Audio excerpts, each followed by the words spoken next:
Parang naaaliw na sa isa't isa si Kim Chu at si Paulo Avellino. Ayon sa ilan ay tila nakahanap ng paraan para makapag-move on.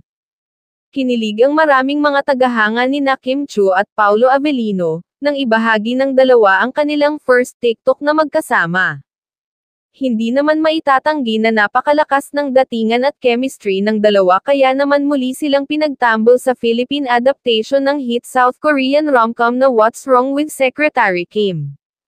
Tuloy na tuloy pa rin ang second day taping ng dalawa sa kanilang pagbibidahang serye kahit pa bumuhos ang ulan.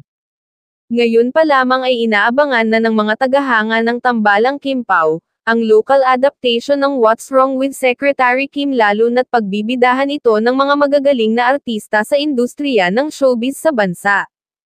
Excited ngayon ang mga tagahanga ng dalawa sa gagampanang nilang role, dahil malayong malayo ito sa unang seryeng ginampanan nila bilang Victor at Juliana sa linlang.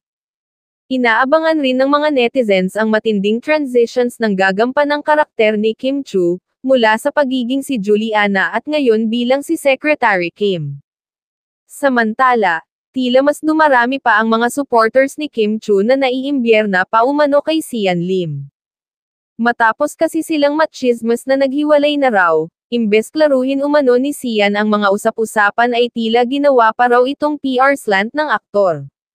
Ni hindi na nga raw nito in-acknowledge man lang ang magagandang effort ni Kim, mula sa mahusay nitong teleserye na Linlang, at pagkapanalo sa Magpasikat Ka sa It's Showtime, naging selfish pa umano ang sinasabing boyfriend ni Kim dahil sinentro nito ang issue sa kanyang mga kuda.